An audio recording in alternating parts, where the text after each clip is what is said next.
Cosmere can be a confusing place. From allomancy to surge binding, there's a lot to look out for. We're your hosts and escorts to the realms. I'm Griff. And I'm Alex. And this is the Silverlight Guide to the Cosmere.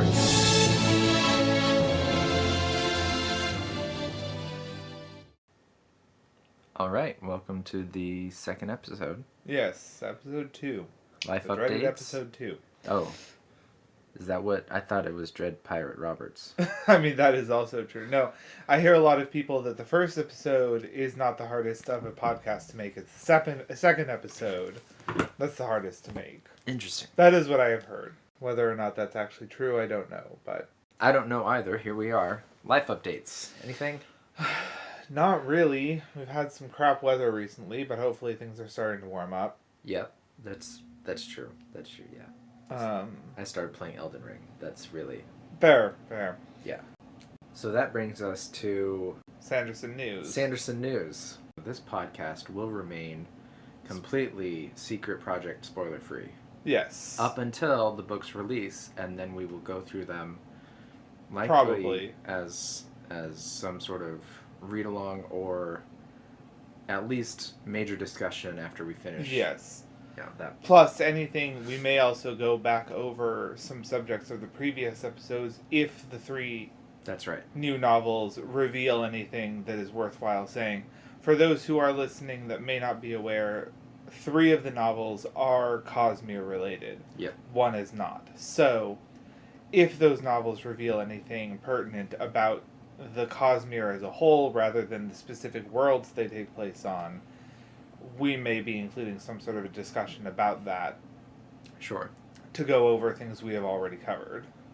And we'll also likely be hitting on the swag boxes. Yes. We'll discuss when we're able, we'll discuss the quality and if we would do it again, if we're happy, if we're kind of we may also, on whatever social media we have, we may post pictures of what we have acquired, which I'm sure will be out there as well, Yeah. but if anybody's following us specifically... Yeah.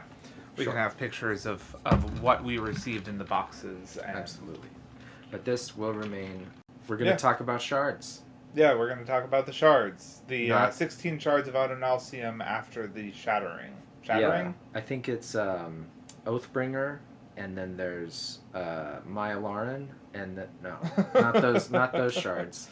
No, the Shards of Adonalsium after the Shattering. Yeah, the That's Shattering. Right. Yes.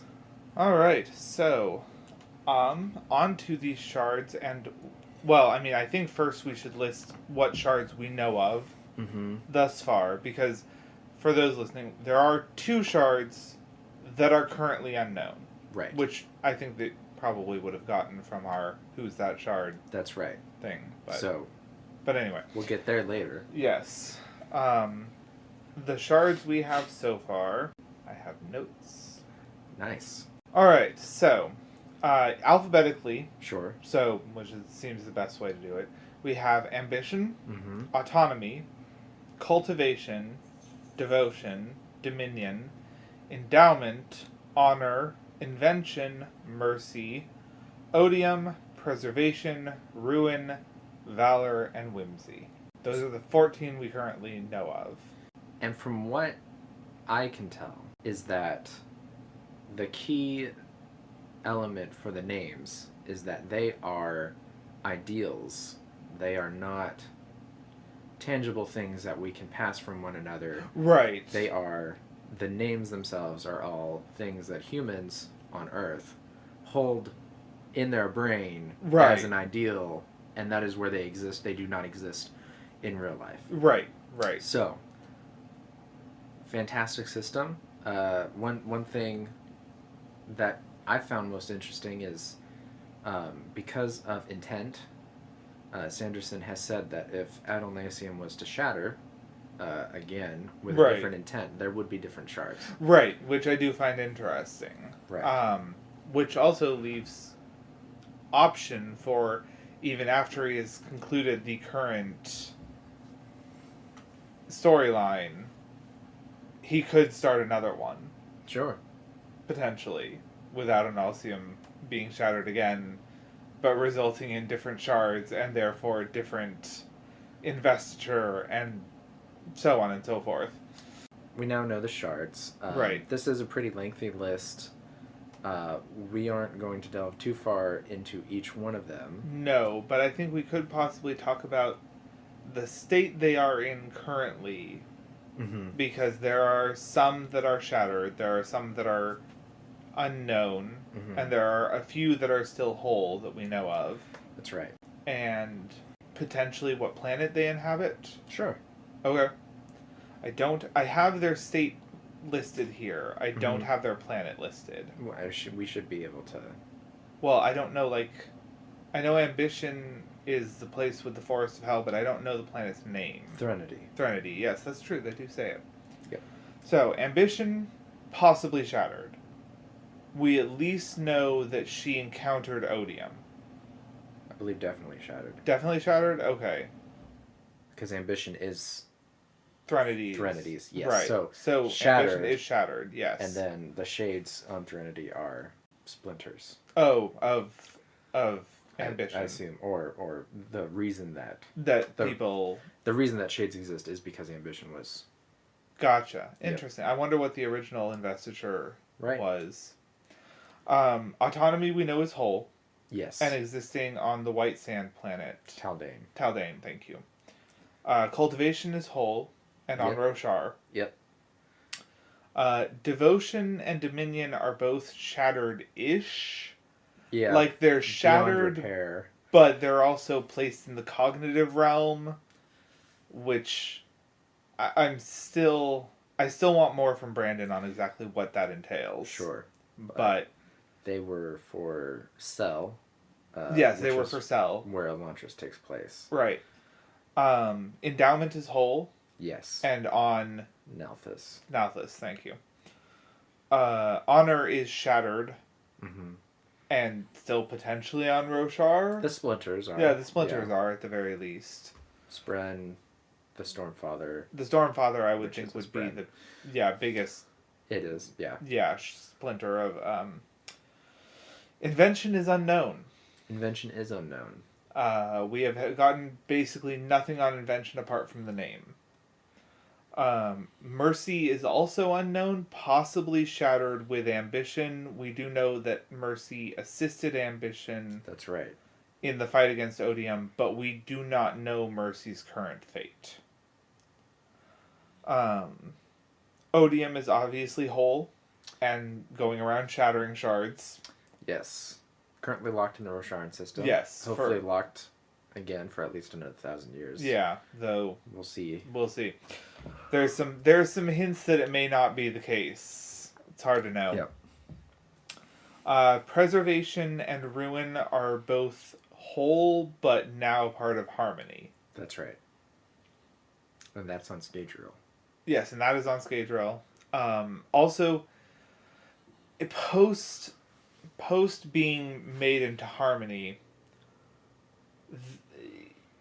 Preservation was kind of dying, which I don't know what that kind of death would have meant. Because it's not the shattering like Odium does. Right. I think I'll speculate that it was mostly the vessel itself. Right. Being the part that died, and through secret history we know that there were enough people to take it up. Right. And I mean, move it along up until... Right. Vin was specifically made to be a vessel for Preservation. Right. Then we have... So yeah, both Preservation and Ruin are now make up the two parts of Harmony. Though they are still, and I found this interesting, they are still two shards. Yes. They are inhabiting one body, but they are still separate shards. And this is why our Hero of Ages seems rather impotent. Yes. I just found that interesting. Yeah. Valor is unknown. Yes. We don't know anything about Valor, Shattered, or anything like that. And Whimsy is also unknown. All we have is the name. Yep. And potentially the vessels... I actually don't know if we have any of the vessels' names on the unknown shards. No, I don't believe we do. Yeah, I don't think so. Not from the list I saw earlier. Which somebody gratefully compiled at the Coppermind. Yes, a list of... So, in general, what can a shard do? Why are they so important? I mean, they're almost like mini gods. Yeah. Many times they've been described by non-shards as having it being infinite. Right. Or seemingly infinite, incredibly powerful. They provide investiture. Right, yes. They provide investiture for the inhabitants of their planet. Yes. And sometimes this mixes with the investiture of the planet. Right, because for those who are unaware, and we'll probably talk about this more on a later episode, planets can have their own investiture that is separate from the shards that inhabit them. Mm-hmm. And so a lot of the time what we will see when it comes to investitures of the people on a planet, it will be the shards investiture mixing with the investiture of the planet. They are like many powerful entities in a lot of fantasy books. They are bound by their power. Yes. While each shard has a vessel. Right. And these are, it's kind of like the Holy Trinity thing going on, somewhat. The vessel can guide the power to an extent. Right, right. But the power also alters the personality of the vessel. Right. And things such as contracts made apply to the power and not to the vessel. Right, right. The vessel can change.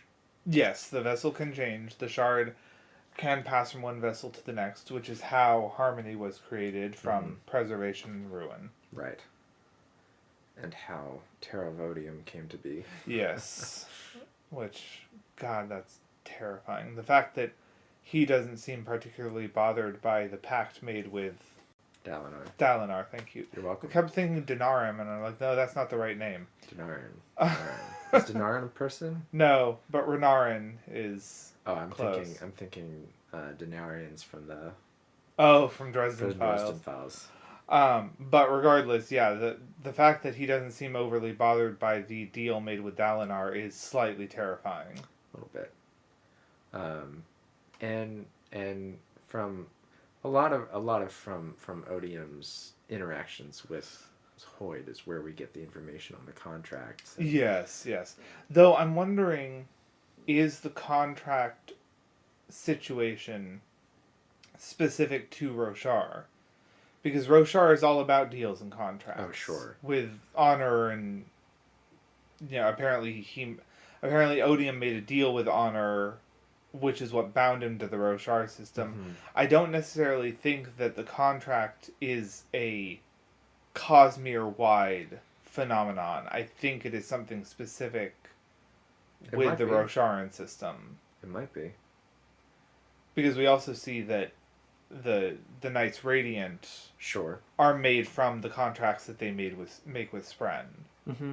So I feel like that's why also Honor was able to lock Odium in the Roshar system, was because the contract that was made within the investiture of the Roshar system is what is keeping Odium there. It could be. That's at least my theory.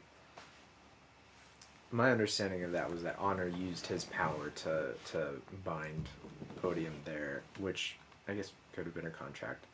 And I thought it was forced on Odium. And that's why he wants to get out. But I thought he was tricked. I always thought he was more tricked than, legitimately forced. Oh. He may have been. Tricked into some sort of a contract that he didn't realize the full extent of. Sure. Totally could be. Which is also why Dalinar was advised by the Stormfather to lock Odium into a contract. Right. We'll find out. Yes. Hopefully, eventually. What else is there about the shards? Well, I mean, one thing that's interesting to me, I think, is that since they have vessels, they remind me sort of the mythical Western pantheons. Sure. In which they are gods, but they do not have any more wisdom than, say, humans. They have more power, but they're very much like say, the Greek gods, which they're flawed, they are able to make mistakes. They're able to even be tricked by humans. Mm-hmm. Like, they are... Sure. While they may have more power than a human does, they do not have more cognitive capabilities than a human does. That makes sense. Yeah. And I just found that was interesting because I agree. If you're going to do gods in a system and have them interact with people in any way, shape, or form, you kind of have to have them flawed like that. Because... Yeah. And qualifying that, it does seem that all the shards do have prescience. They have 4... yes. Not necessarily seeing the future, but they see many pathways. Right. So they can set traps for each other down the line down in the future, and try to finagle it that way. But they also do say, they have said that some shards are more capable of doing that than others. Right. Whether that relies on the power of the shard or just the vessel that it took place in, we don't know. Like I'd say likely the vessel. I would say likely the vessel as well, but there may also be something inherent to the shards that make them more capable, or maybe just more likely to look into the future than others. It does seem cultivation is particularly good at it. Yes, and cultivation. Given that she is a dragon. That may have something to do with it as well. Yes, definitely could be something to do with it. Yeah, because the entirety of what was, which that's always given me an interesting idea, which is the fact of, like, what if everything that is going on so far, because we see a whole lot of change happening across a whole lot of planets in not too long a span of time. Mm-hmm. I'm kind of wondering if somebody, even Hoyd, say, has been setting everything up that has been going on. Because we've seen Harmony come to being. Mm-hmm. We have seen Odium get a new vessel. I think it would definitely be a mix of some almost inevitable events playing out. If you have knowledge of, say, Odium's vessel wanting to be the most powerful thing in the universe. Right. Balanced against somebody pulling strings in a way to, what's the word I'm looking for? Make sure certain inevitabilities interact with each other at the right time. Right. Yeah. But one interesting thing with the shards is some of them, if not all of them, seem to have counterparts and opposites. Yes. At least that is one of my theories. Right. My theory at least rests in that all of them do. But I don't ascribe to that fully. No, you don't. Which is one of the things that we have had many debates on. Sure. However, I have made a list on what I believe the counterparts are. I have also made a list, and I don't believe in it. Which is fine. Alright, so my list is... the first is autonomy versus dominion. I see those two as counterparts. I don't. Because I believe that autonomy is, of course, bodily autonomy, or being separate from the power of anyone else. Mm-hmm. And I think dominion is specifically about putting other people under your control. Sure. Especially if we see, like, on Cell, the people... Right. Dothraki? No, that's the monster thingy. Isn't that Game of Thrones? It might be, actually. I don't know. No, it's a very Norse-sounding name.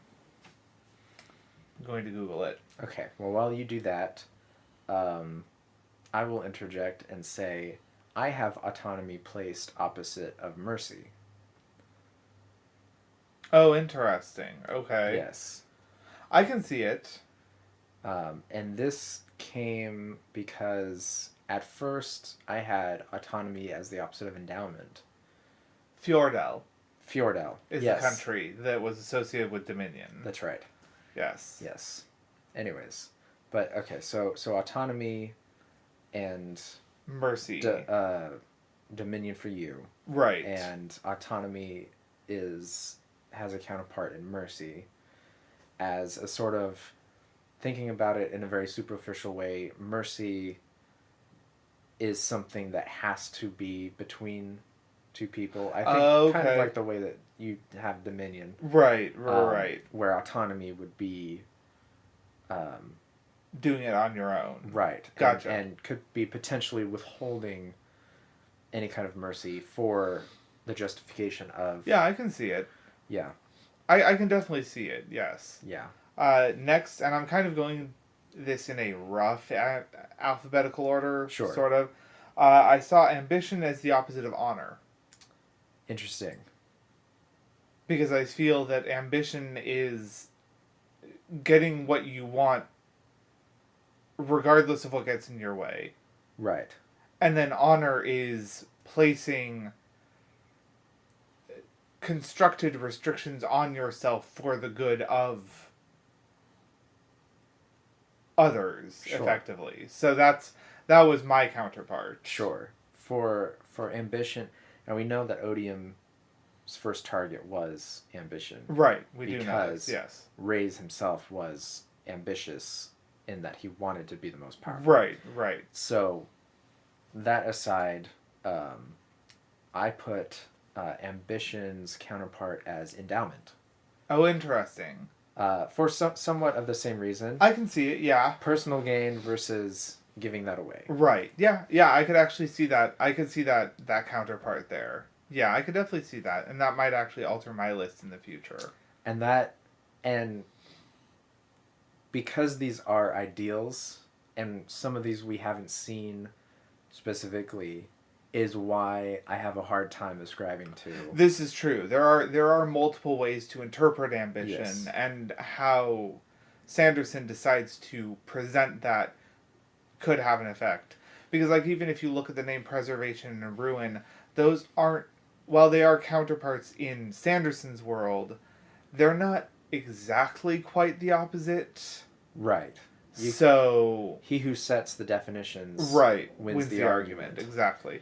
So next I had Mercy versus Odium. Okay.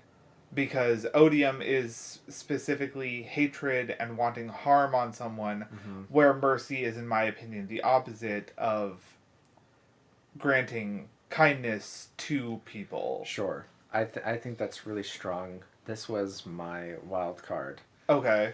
For Odium's opposite, I did put whimsy. Interesting. All right.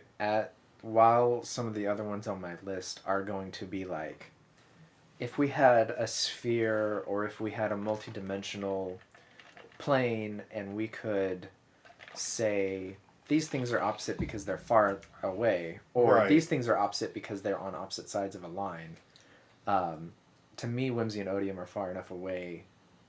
Other things on my list are opposite sides of the same line. Right. These ones are opposites in terms of how I would envision whimsy being completely ridiculous and playful.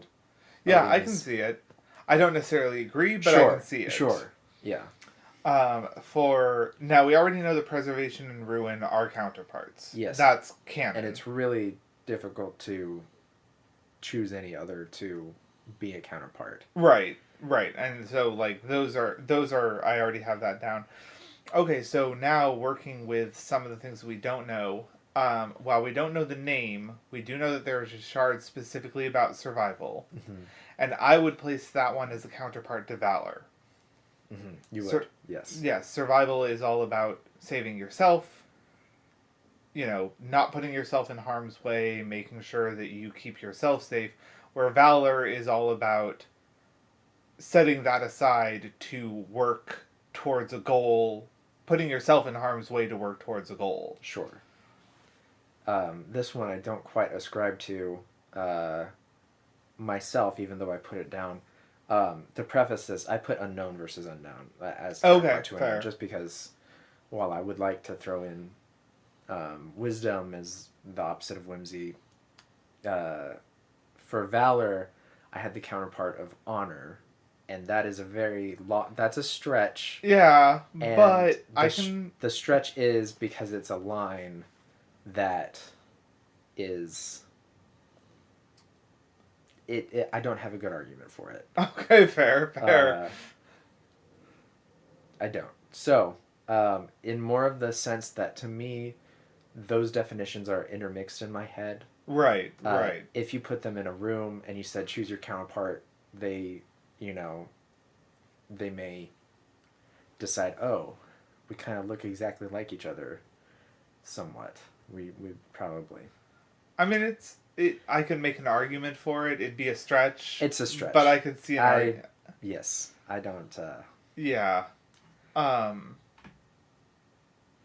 What I could kind of see is, honor is all about restricting yourself within the binds of a contract or an agreement, where valor is throwing off the constraints of society to do what needs to be done in the pursuit of a goal. Sure. But, on that, I had cultivation and devotion as opposites, actually. And here's why. You're going to have a good argument. Yes, here's why. So I'm not basing it on devotion specifically, because we can't see anything about devotion. Sure. What we do see, however, is an expression of devotion on the planet of Cell. Yes. Which we see the Elantrians. Okay. Who are unchanging, never-ending. Like, even after the break, even after the I don't remember the term for it. The, Rheod? Rheod. No, the Rheod is what turns you into an Elantrian. The Sheod. Whatever happened that destroyed Elantris. Right. The earthquake and the chasm. They give a name for it, but I can't remember what it is. I want to say the Shattering, but that's not it. That's right. Anyway, regardless. Yeah. Yeah. We see that a specific thing about the Elantrians is that they are unchanging. Yes. Any cut they get stays, it does not heal. They do not get cold. Even the ones that, have their head bashed in, they're just stuck on the same thought over and over and over again. Yes. Yeah, that's a great image. Yeah, I know. They get healed. It's all fine. Afterwards, they get healed. It's good. Right. Anyway, regardless. And cultivation is all about change. Right. All about growing, changing, shifting. So, that's where my counterpart of those two come from. It is a bit of a stretch. I'm not denying it's a bit of a stretch. So, but I put devotion and dominion opposite of each other, because to me it is subservience. In both cases, there is subservience. Right. In one case, that is a self-chosen act towards another person in a positive way, and the other is a greedy act or a selfish act from somebody else, or forcing somebody else to serve. Which I do see it, but if I remember correctly doing research on this, we have specifically only been shown that preservation and ruin are counterparts, and devotion and dominion are not mentioned in that. Sure. Now, that doesn't necessarily mean that they can't be, but because I believe Chris says that it was odd that Scadrial was one of the only, if not the only,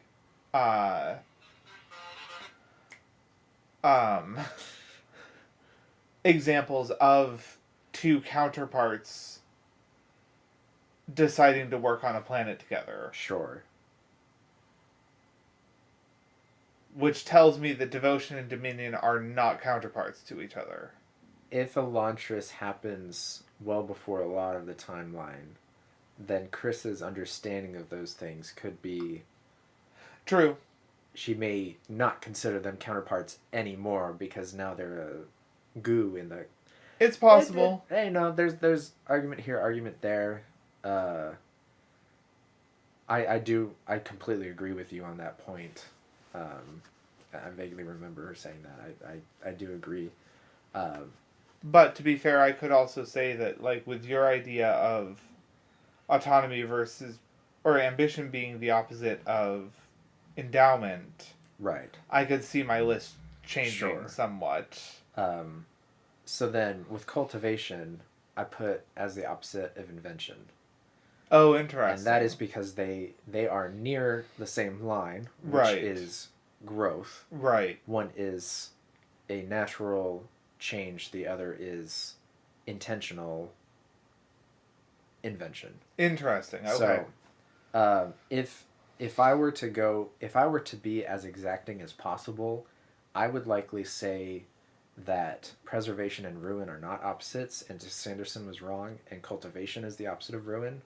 Yeah, that's. I could see also that working. If I threw out what I knew before and I was given a list and said Right. pick the opposites, Yeah, cultivation and ruin would be the opposites, because um, one is letting it go to entropy, the other is tending to it for its growth. right. Yeah, I could see that.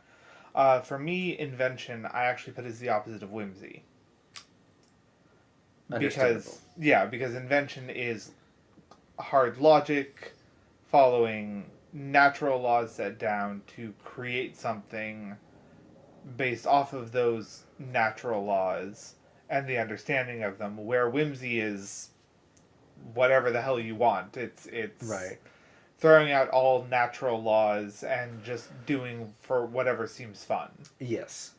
Um, I'll give you that. That's and so comparing our lists, if we made a graph that showed connections based on our lists and then also gave connections based on the other things we've mentioned where this could also be an opposite, we'd get this spider web of a mess where Yeah, there's it is likely in my head it is more as if there are a few gravitational wells and then there are a few things that fight against those, and the gravitational wells would be odium and autonomy and ruin, and then the things that fight against them would be cultivation and whimsy. oh, I see. And Yeah, so it's like, yeah, these in general are opposites of these down here, but a direct counterpart would be hard to identify just because of how we don't see things in black and white. It is very difficult true. to have this try to put this in black and white. And then for endowment, I have an unknown shard, the last shard, the one Yes. that we don't have. And I'll talk a little bit more about this when it comes to the who's that shard thing, but I have it as a shard that is about taking Sure. from others for your own personal gain. Because, see, I see that's slightly different from ambition. Because Sure. ambition doesn't have to result in taking from others. Right. Hence why I didn't put them as counterparts. Right. But I can also see the argument for it. So, Sure. yeah. Sure. Yeah, that's it's I'm curious to see how much longer we need to wait for the other shards to be revealed. Right. Because we have a general idea of what books he's going to put out. Right. And from that, we could guess with pretty high confidence what planets those are going to take place on. And those are the planets we already know. Yes. And so here's the thing. I feel like the book that I think is most likely, which this has been thrown into a little bit of disarray by the reveal of the 3 Sure. Kickstarter novels. I do believe Whimsy might be a good contender for one of them. Possible. I was thinking they were going to be revealed in Dragonsteel. Oh, absolutely. Right. But now with the new novels coming out, I could potentially see either one or both of them being revealed, of the unknown shards being revealed in Yes. one of those novels. You're right. I did forget Dragonsteel. They'll definitely be... Yeah. We will at least meet the vessels. Right. From what we understand at the moment. Of course, this is liable to change because this would be... I believe he said he'll write Dragonsteel after he finishes Stormlight Series 2. Oh, okay. So, yeah.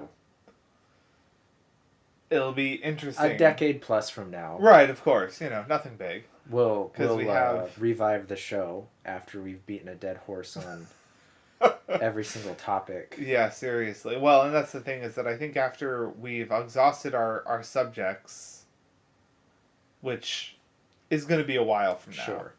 I feel we could do a read-through. Right. And then after that we can go back and maybe in brief, to some extent, cover the subjects that we know, or that we've already gone over. Right. With the new information that we have after that, because more novels are going to be coming out and we'll have more info. Things will be more streamlined. True. Yes. Also... Yes. I was thinking that we should talk about Hoid. At least in brief. Because Hoid was there during the Shattering, but chose not to take on a Shard. That's right. Which means that he is not a Shard specifically, but he does seem to hold a unique place in the universe. Right.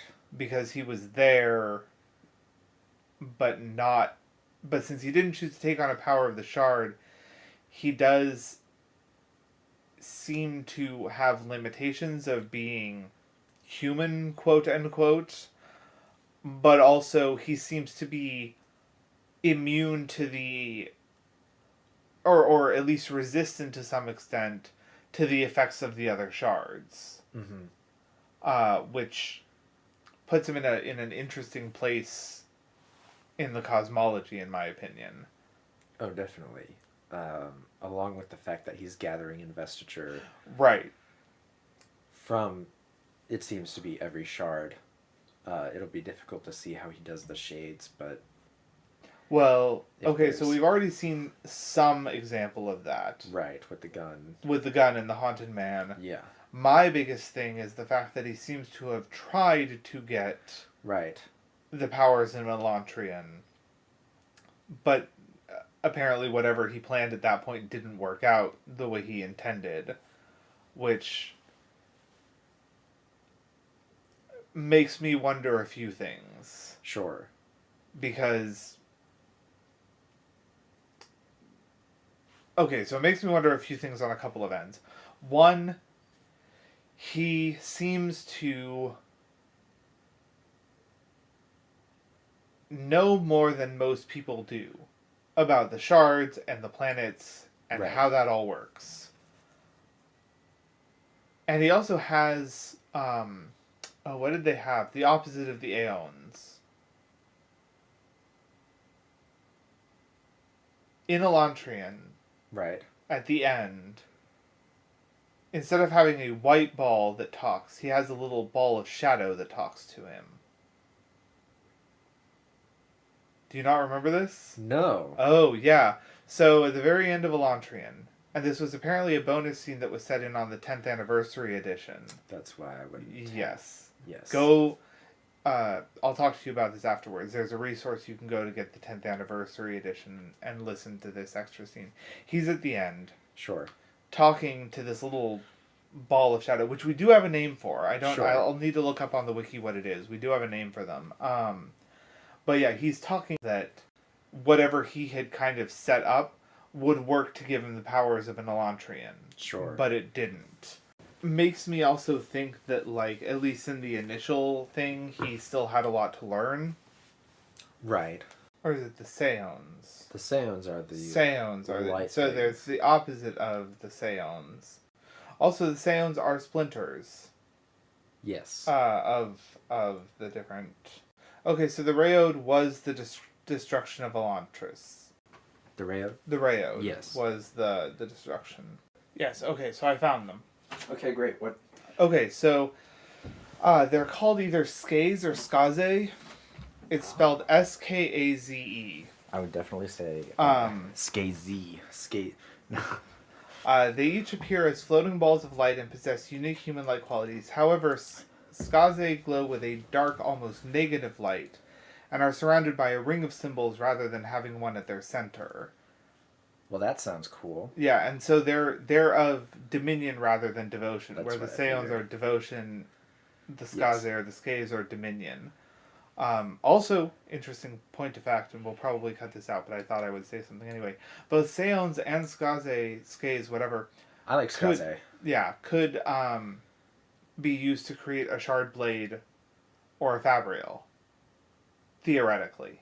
So in my mind, when I learn Right. things like this, my immediate thought goes to Six to the Dusk with the ones from the above, Right. assuming it's some sort of UFO technology, and my brain starts to play with this idea of, oh, if you connected this and this and this and this together, obviously you could get this going. Right. And they show that So- in Max and Wayne a lot. Right. So here's the thing, and again, I think we're going to cut this, but I want to talk about it anyway.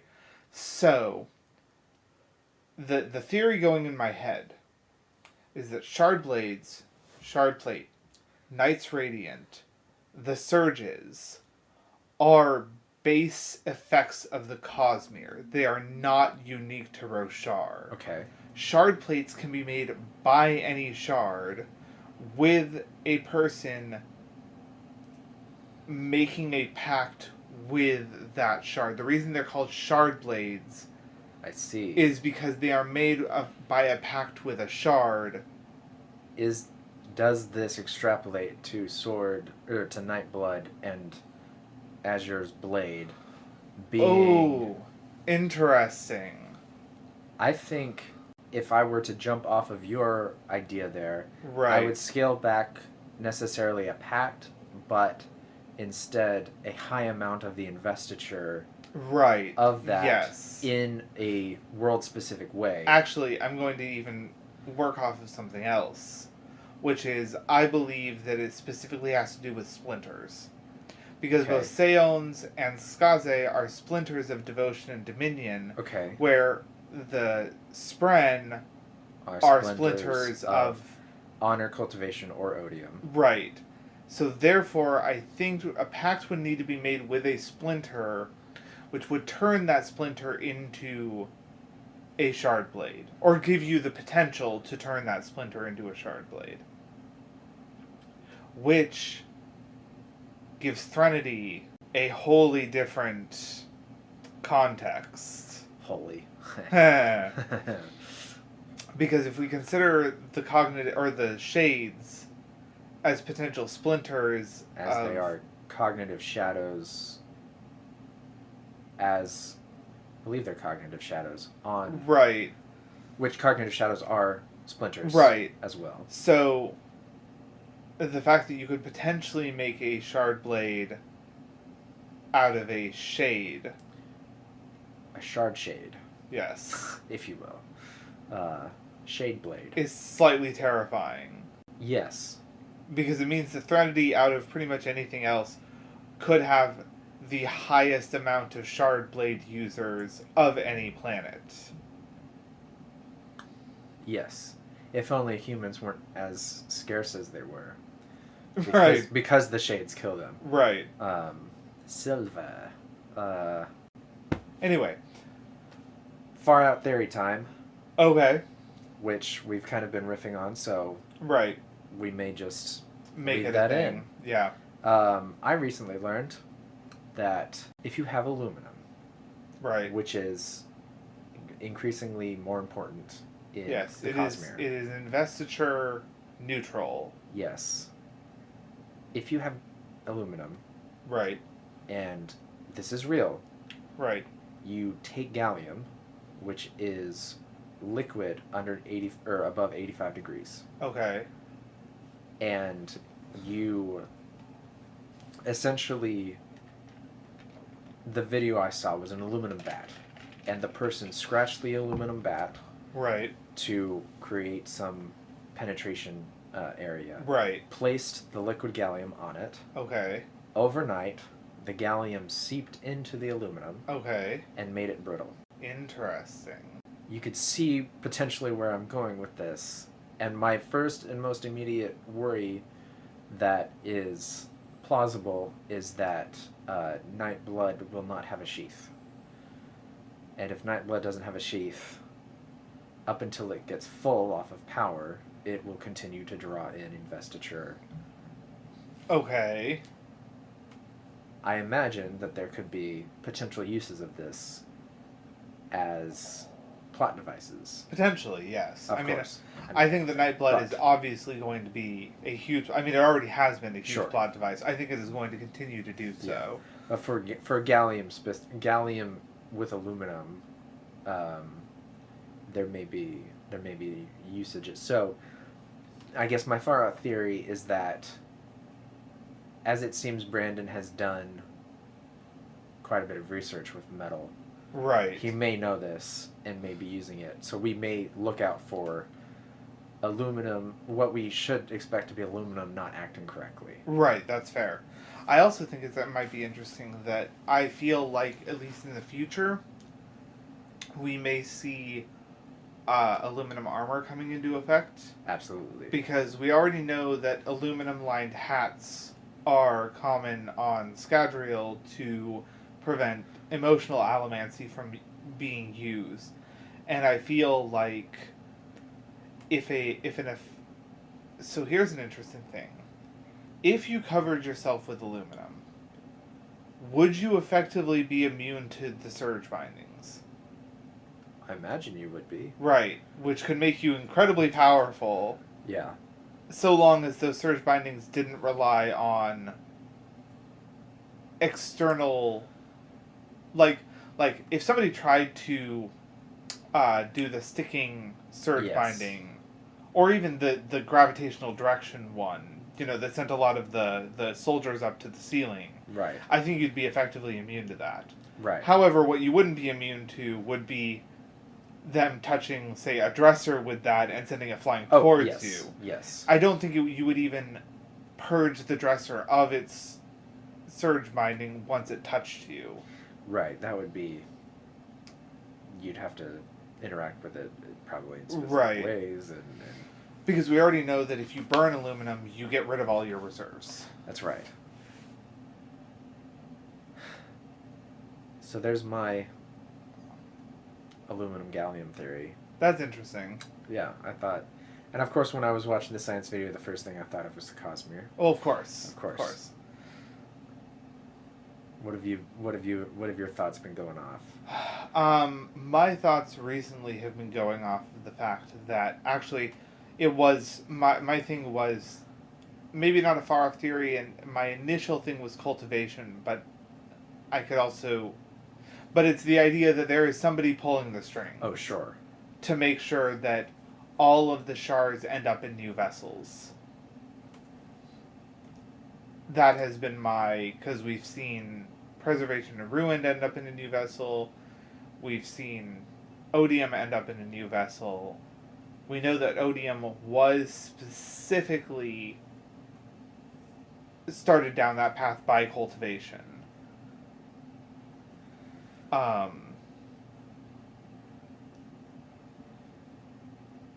Totally could be. I think. And so I'm just kind of wondering if by the end of it we're going to see all the shards end up in new vessels. Because Dalinar even seems like he might be a vessel for honor. Right, and Sanderson has said, given enough time, right, honor will knit itself back together. Right.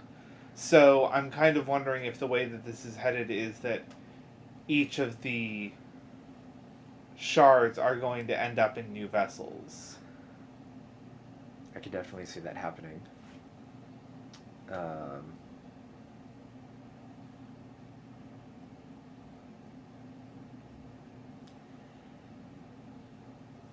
I'm sure some thoughts have, some other theories, some thoughts have occurred to other people, but given the time jump between Stormlight Series 1 and Series 2, I expect the main characters, of course the ones that survive Stormlight 5, right, that we know, right, they will be more Dalinar-like in the next series. Lift will be more of where Yasna is placed in terms of being active and being useful. Okay, yeah. And then the younger ones, where Shallan, Kaladin, and Adolin are placed right now, would be Elhakar's son and Kaladin's brother. Okay. Um, Wait, didn't Kaladin's brother? Oh, his new brother. His other brother. Right. That's right. Gotcha. Yeah. So that's what I'm expecting. Fair. Is for them, and of course you could go any which way with it because it's theory crafting out of no. So here's an interesting thing. Hit me. Could be a far out theory. Could just be a question to ask. Do we think, given the time jump between Stormlight 1 and Stormlight 2, which is not a huge one. No, 15 to 20 years. Right, 15 to 20 years. Could liable to change. Right. As far as we know currently, 15 to 20 years. Could we see Dalinar hand-picking and sort of almost handcrafting another bondsmith?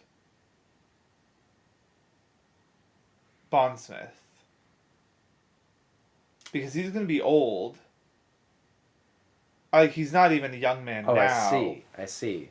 And he's going to be much older given the time jump. So I wonder if he's going to... My own personal beliefs don't put him much older than 10 days out from where we are now. I do not believe he's going to survive Stormlight 5. Fair. Correct me if I'm wrong. We know that heavily invested beings live longer. Do we? Really? Well, okay, here's the thing. We know that breath can make you immortal. Sure. We know that heavily invested beings can... Well, we know that heavily invested areas do have some sort of a time dilation effect. Okay. I was but conflating those. I don't think that... Okay, here's the thing. Do Knights Radiant live... Not their life expectancy, but... I don't think so. Okay. I don't think they inherently live longer than normal people do. I think that you have a larger chance, or I think you have almost pretty much a 100% chance of becoming a cognitive shadow after you die. Now, not necessarily to the same extent that, say, the heralds were. Sure. But maybe on the same extent that, like, where Kelsiar was before he got to the well, which was lasting longer before being sucked into the great beyond. Right, and in this case they would go to Ashen and be cognitive shadows on Ashen. Right. Because that is where Tien and Teft are. That is the implication. Oh, is it? It is. Okay. Yes. I figured they would just die and go into the great beyond. Because the Ashen is the halls of tranquility, or is the tranquiline halls. Thank you. Tranquiline halls, right. Right. But okay, but we also this would have to be a conversation held on our podcast about Roshar. The fact is, we also know that like the myths built on Roshar about the afterlife aren't actually true, because we know what the afterlife is for all beings. With the knowledge that they do call Bray's damnation. Right, but Bray's we also know is not... Like, okay, if a regular singer dies, right, they don't end up on Bray's. No. So I feel like Teft and Tien, because they were regular people, like, yes, Teft was a Knight Radiant, but... And Tien was almost a Knight Radiant. Almost, but not quite. I figure that when they died, they just ended up in the great beyond the same way that other people did. Okay, so where are you getting your information on with ending up on? I mean, I feel like it's on the wiki.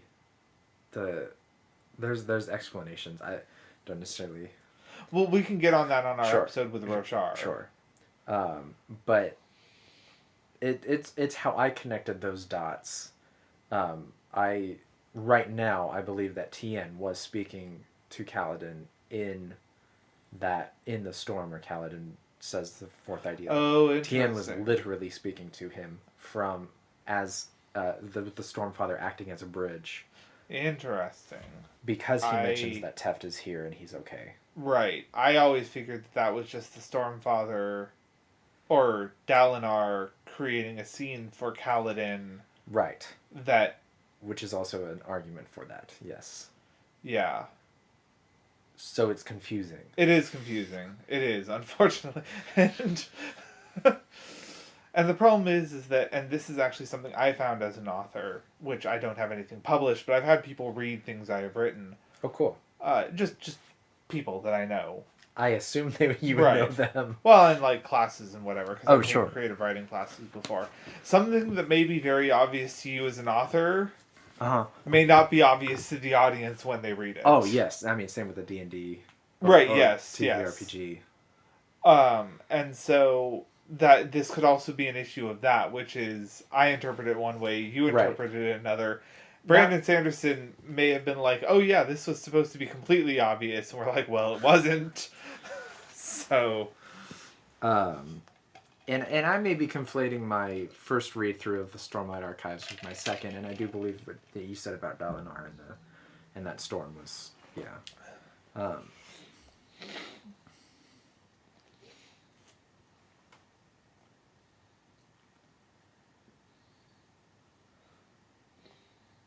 What's up? I am not going on the wiki anymore. Oh. I don't know in what context I was spoiled. I'm not too worried about it. Right. Were you spoiled something about from the Kickstarter? I potentially was. Gotcha. And I don't want to investigate. Yeah, that's fair. I will say that there are some things that we do not have an explanation for yet. And I think we are going to encounter that as we keep going. If you wish to remain unspoiled, potentially, don't look up Ashen on the wiki. Okay. I will make sure not to. I will say that if I ever go on the wiki, I will specifically be looking up things about what our episode is about. Right. Because I will say that, like, clearly, I think our next episode, and you can cut all this out, whatever. I think our next episode should be on investiture. Oh, yeah. Yeah. As a concept. Sure.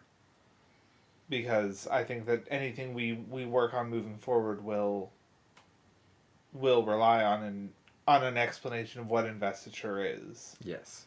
And how it interacts with things. Yes. I agree. But now it's time for Who's That Shard? Right. So, did I go first last time? Because I believe you might have gone first last time. That is one of the two options. That is, yes. There is a 50-50 chance. I remember you going first. Yes, last okay, time. So please take it away. Alright, so I don't have a name for it yet, but my Who's That Shard is going to be the opposite of endowment, which would be rely on the taking of investiture. And I feel like it would not be breaths, but it might be something similar to which each person has a specific amount of said investiture, and the only way to get more is to physically take it from someone else. Because if we see endowment, breath is only able to be given consensually. You cannot take it from someone without them. They have to gift it to you. Right.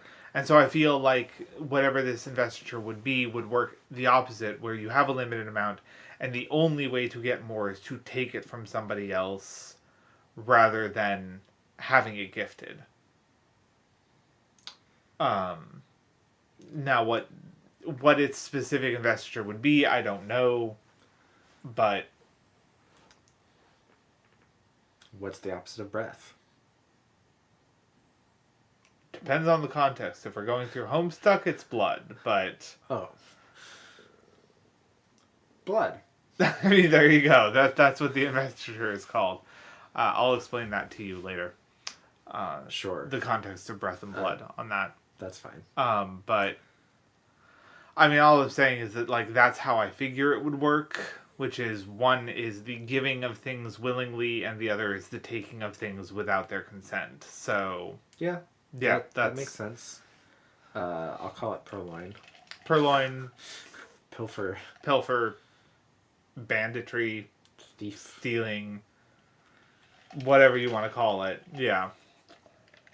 Mine would be, my Who's That Shard will be lethargy. As the opposite of ambition. Fair.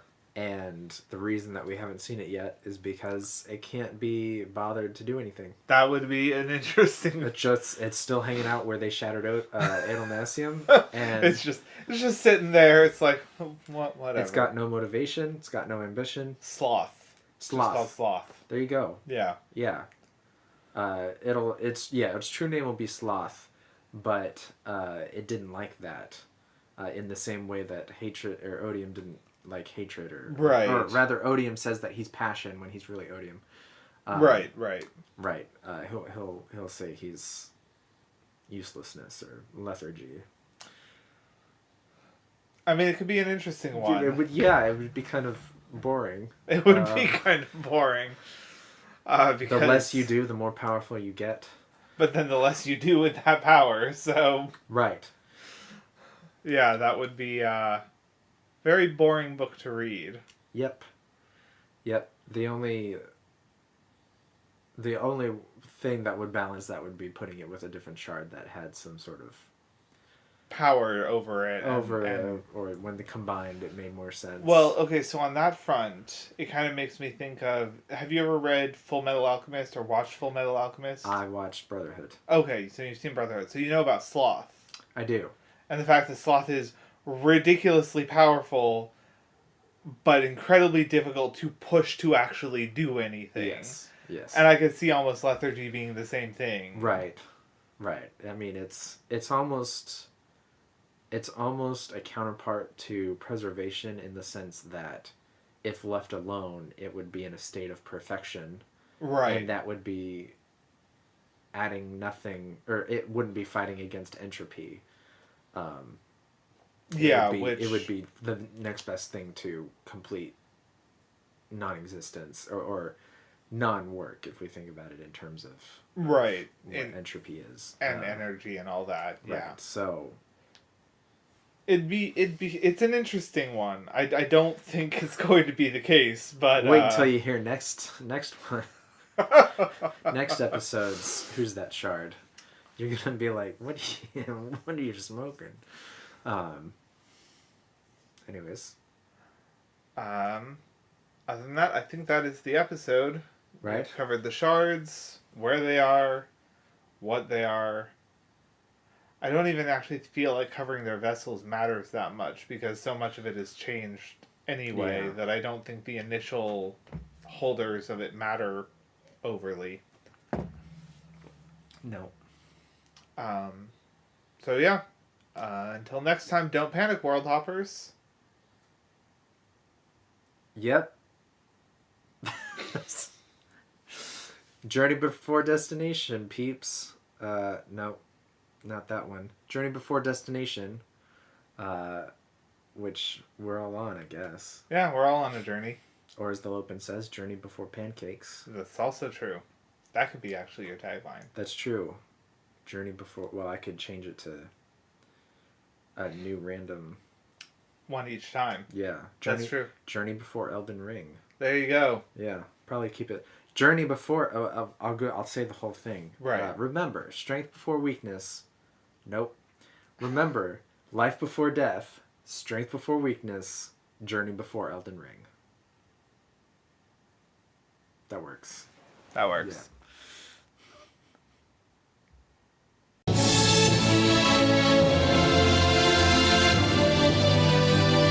The music music you hear is Part 3, The Spirit, from Zavadilla's The Music of Elantris, produced by B-Roll Records. Available now on Apple Music, Spotify, and most music providers. If you like what you hear and you want others to hear it as well, please leave a rate and review. It really helps us get more listeners.